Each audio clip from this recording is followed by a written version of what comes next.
Hello everyone.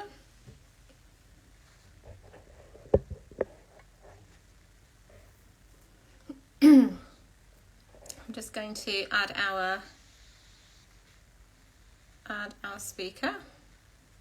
Aha, here he is already.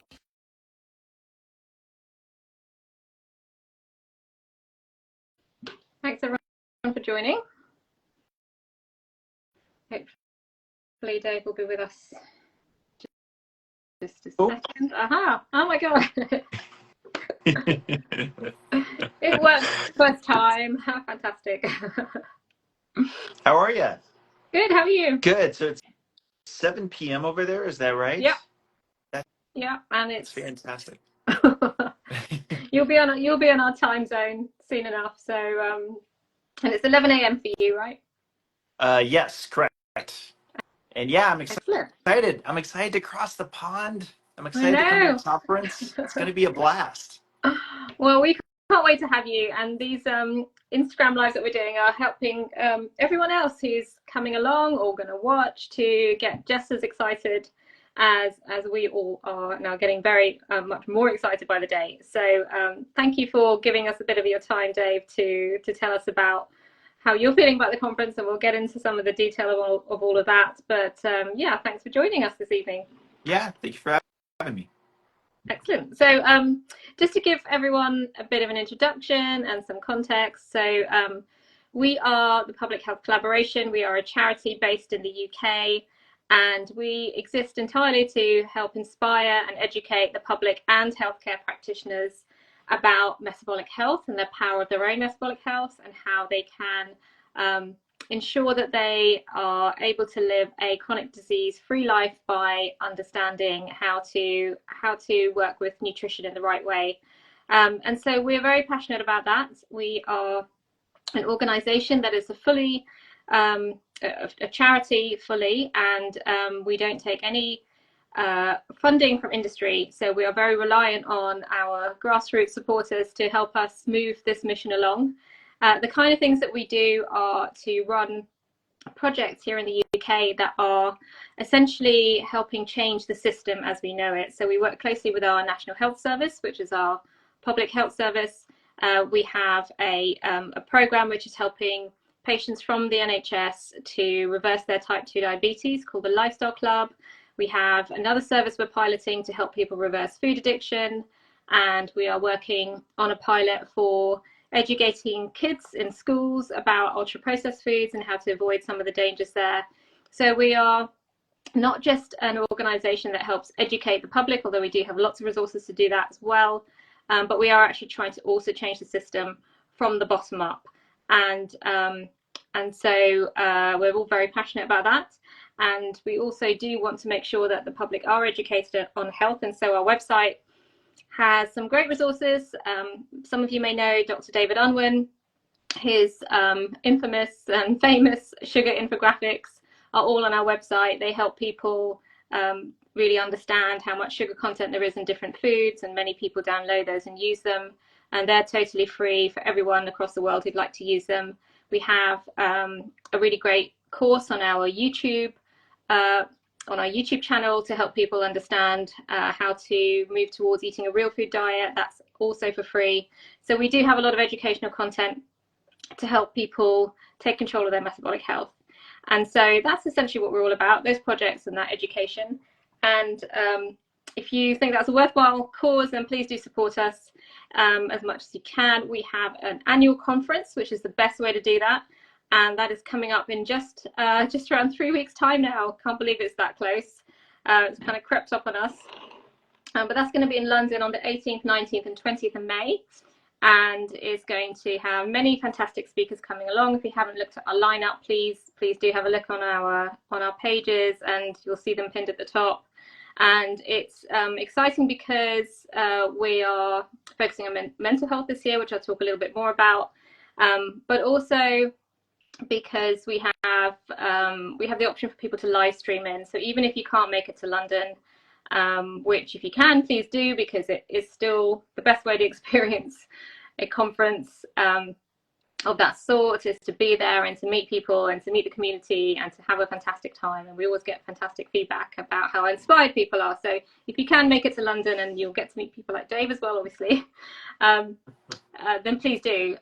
But if you can't, then please do consider live streaming in from anywhere in the world, as it really helps support our charity, and you'll get to be part of all the live action that we're going to be talking about in just a moment. So that's who we are. We are the Public Health Collaboration, and we also have a session on Monday. For the first time ever, we are having a day of trying to capture the magic of the conference weekend by asking people to stay and come up with a plan for how they want to see change happen. And that's called the Ideas into Action workshop. So if anyone's already planning to come along but not planning to stay for Monday, it would be great if you could consider it. We're going to have a morning of people coming up with their own nutrition plans, with some metabolic health GPs in the UK, and also an afternoon of thinking about how we make wider change and how we do that together as a grassroots movement. So yes, lots and lots coming up. So so that's the Public Health Collaboration. Hopefully that's useful for anyone who is unfamiliar with us. And we'll start to talk about the conference, but before we do, it'd be really great to have a quick intro from yourself, Dave. I'm sure everyone knows exactly who you are, but it would be great for anyone who doesn't to just to hear it from you as well, if that's okay. Yes, I mean, for those who don't already know, I'm actually originally a software engineer and entrepreneur who, about 8.5 years ago, my life kind of went sideways as all of a sudden I became obsessed with lipids after I got my cholesterol levels coming back rather high after adopting a low-carb ketogenic diet. And really, a lot of things happened between that point in time and now. uh, just to briefly state it, I'm now very entrenched in both researching the mechanisms that might help explain it, and I have kind of pioneered this hypothesis, this lipid energy model, which we're investigating. But perhaps of greater relevance to many of your listeners, we're also investigating risk. So that's also what I'll be talking about at your conference, which is my, knock on wood. My hope is that our findings are fully published by that point in time, and I can actually present the what hopefully will be the published paper by that point in time for the first data that's come out of that study. Excellent. And is that going to be, are we talking about the match analysis there with the Miami Heart study? Yes. Yeah, okay. Excellent. Well, we do hope you are able to present that as well. But one of the main things that you're going to be doing is sitting on a discussion panel about cholesterol, your favorite topic, and it's entitled "Does Cholesterol Cause Heart Disease?" which is obviously a question that does get asked a lot in this nutrition space when people look into low carb or keto diets. And so it would be great to hear from you, Dave. I think you're the only person that we might be talking to from the panel. What you expect to happen, what you would like to happen, and any main messages that you want to make sure do land during that discussion.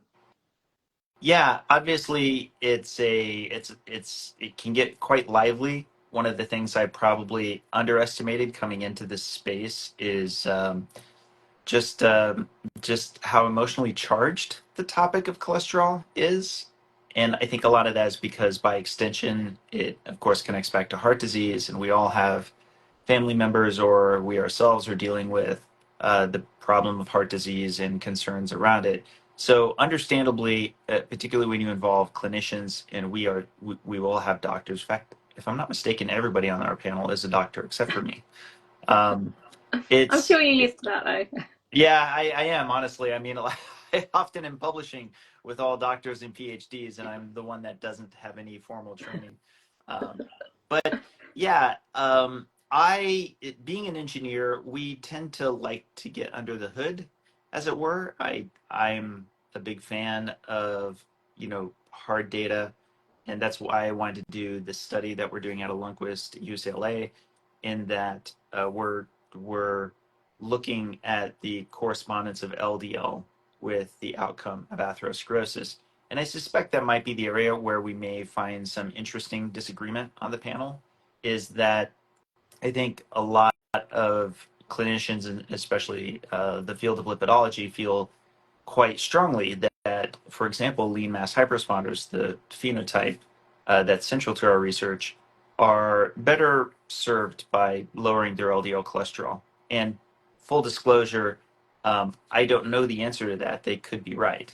But I think it is an interesting question to explore because I think there's still a gradient of opinion there as to not whether it's good or bad, but whether we know enough to feel confident to make a clinical recommendation in taking those steps. And therein is already plenty of room to debate, right? As to whether or not metabolic health is of such an enormous relevance to consider when looking at high LDL, particularly when it's extremely high LDL cholesterol. And so I look forward to that discussion. I think it's going to be one a lot of folks will want to have literally been there for, because I think it's let's just say of the conferences that I've gone to in the past, I think this one is going to be great for not just the many fantastic speakers you have, but for this panel. I think this panel will actually prove to be a real win for us as a community. Yeah, exactly. We're so excited about it because it is actually now on the Sunday. It was originally on the Saturday, so for anyone who hasn't kept up with the schedule of talks, it's now on the Sunday, and it's going to be what we end on. So it's going to be quite a build up to it as well, which I think will make it even more interesting and intriguing to kind of get around to it.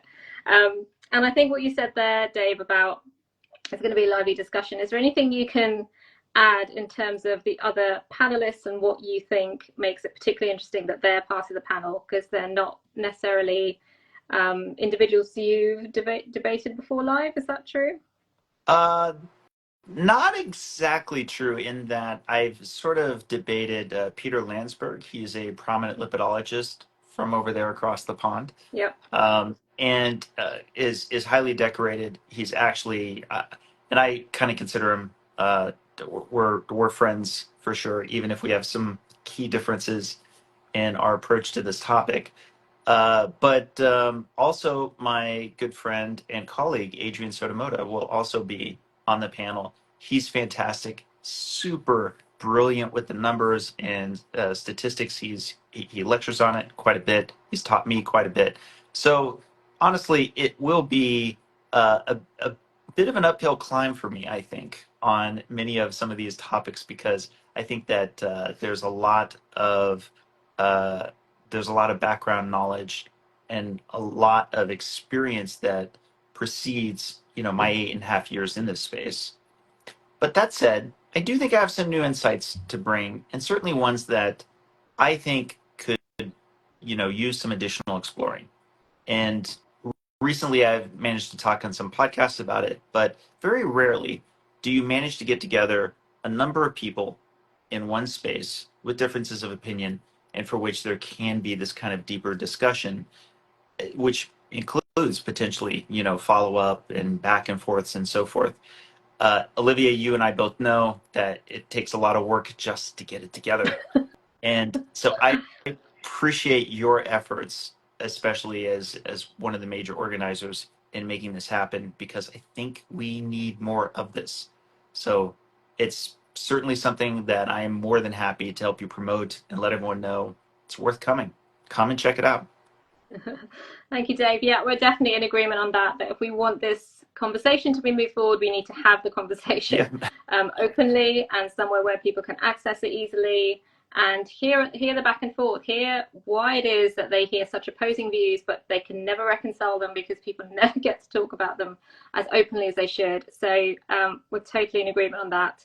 And I was just going to add as well that the other remaining panelist on that group is Professor Mike Fisher, who is a cardiologist from Liverpool University. And so we're really excited to have a cardiologist and a lipidologist, just to give you as good a challenge as we can, Dave, to try and present your lipid energy model too.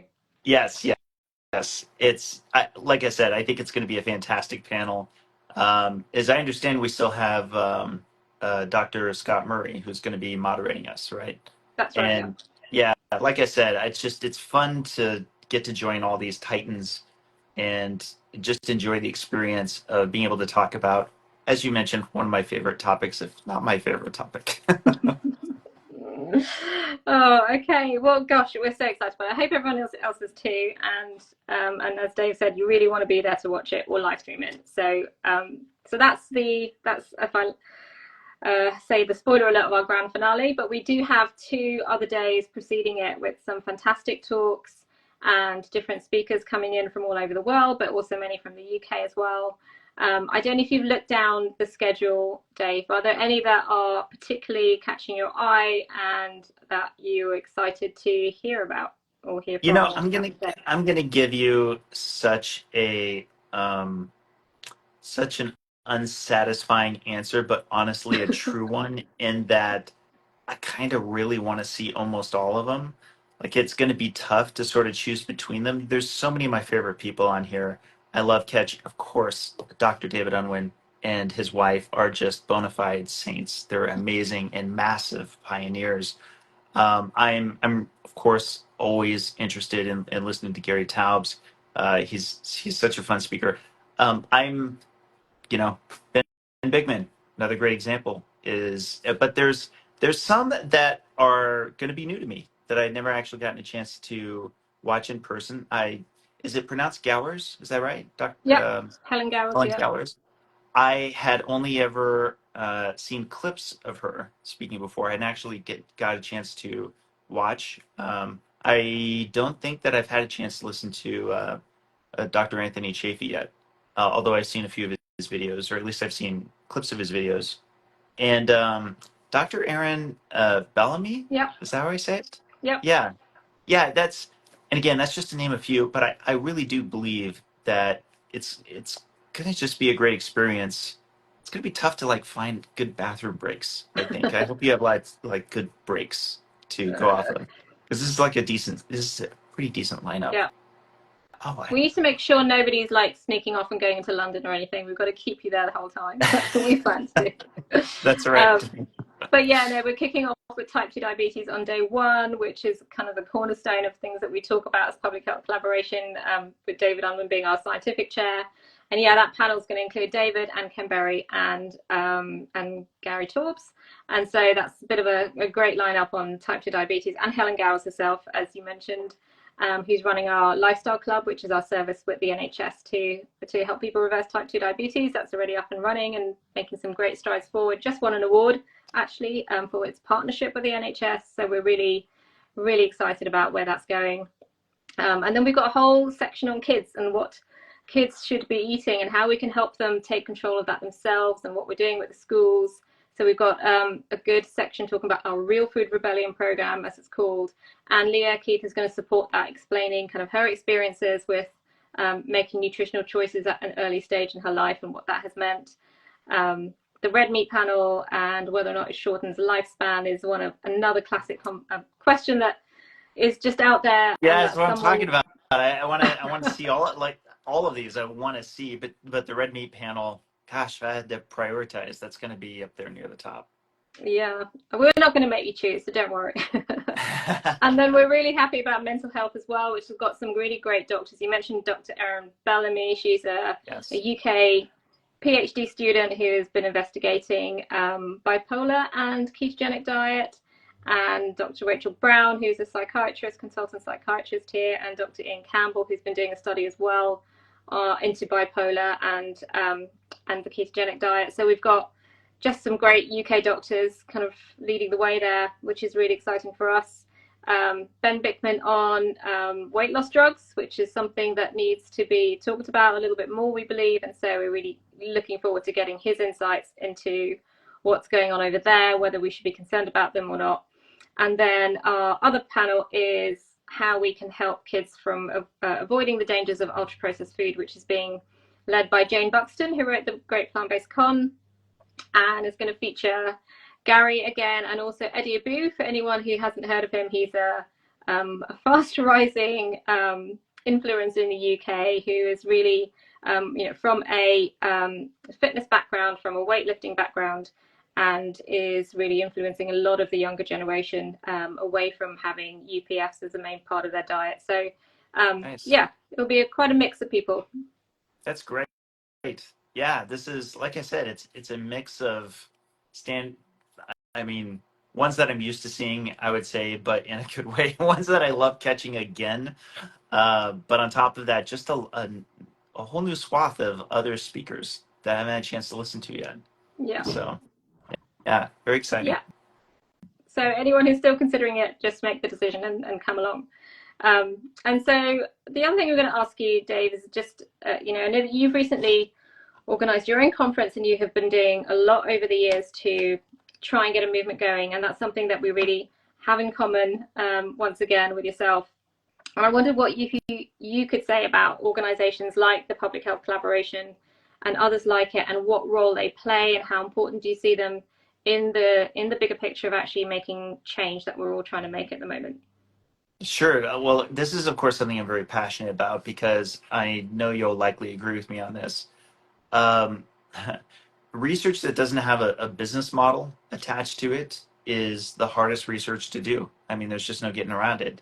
You're either going to get money that comes from a government source, in which case, frankly, you know, there's a lot of other people who have written about this and what the challenges are related to it. But let's just say, by the same token, they have their own influences.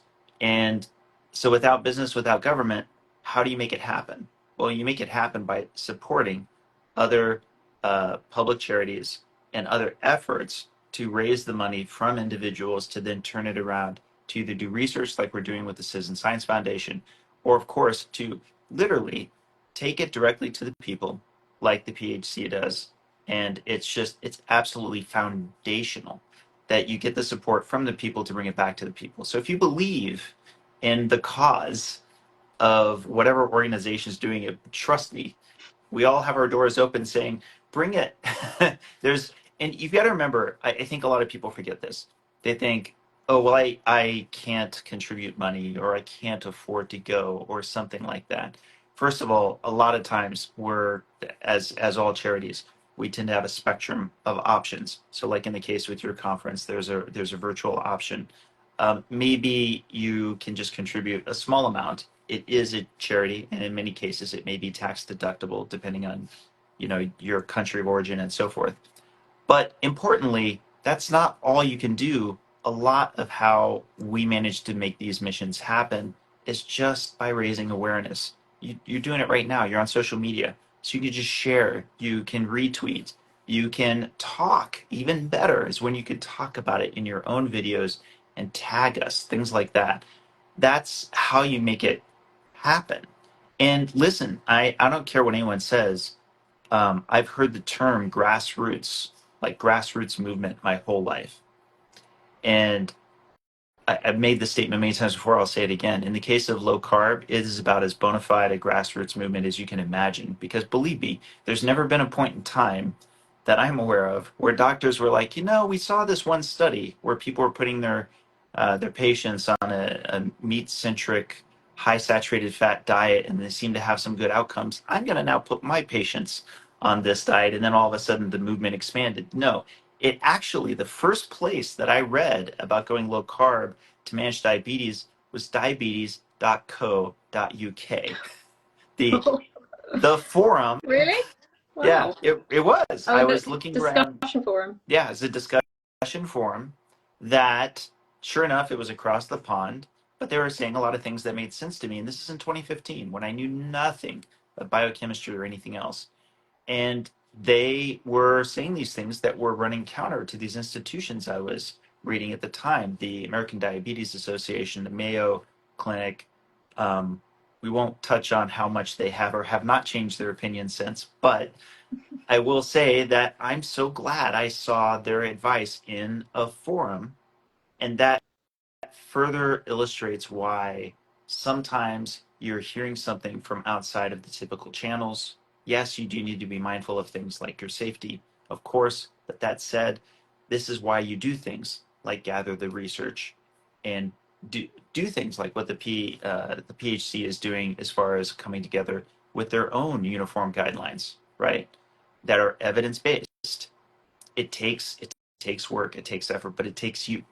So thank you for giving me this impassioned plug towards this this effort that I think we're all trying to do from a charitable standpoint, because I've spent most of my life writing checks, feeling like that was the way, being I've been very successful. I've been happy to be very successful and have great people that I worked with before as an entrepreneur, and thought, well, God bless all those people who are doing the real work on the ground. I'll see if I can just fund it. Yeah.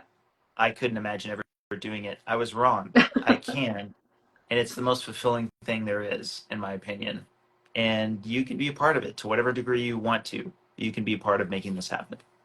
Thanks, Dave. That was just an amazing answer, and I couldn't agree with you more on all of it, really.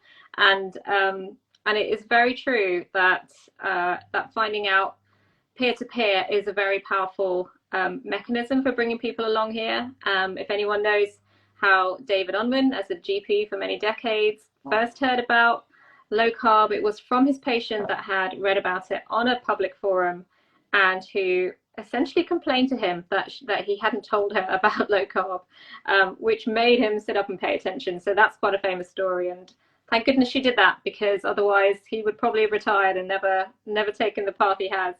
And I was also just going to say that this time in our, for the first time in our annual conference history, we are trying to stem that pattern of medical professionals not necessarily having all the information, by offering medical students, any medical students out there that are studying in any kind of healthcare course, students out there, for which nutrition is an important part of their the consideration of whatever their course is. We have a sponsored scheme to get these guys along. So if anyone out there, both in the UK, if you want to come along in person, or worldwide, if you want to have a sponsored live stream ticket, please do consider applying for that. The details are, again, on any of our social media feeds, a few posts down, or message us and we'll explain that to you. But we want to change this from the grassroots of the public, but also the grassroots of the medical professional body as well. So so that's just another thing to make people aware of. But absolutely agree with you, Dave, that just if you can't make along, if you can't donate or do anything else, then at least follow us on at PHC UK.org, on Instagram and Twitter, or Public Health Collaboration on Facebook and YouTube. Our YouTube channel has fantastic talks on it, so it's worth checking that out too. So I think that is most of what I was going to try and make sure we talked about today, Dave.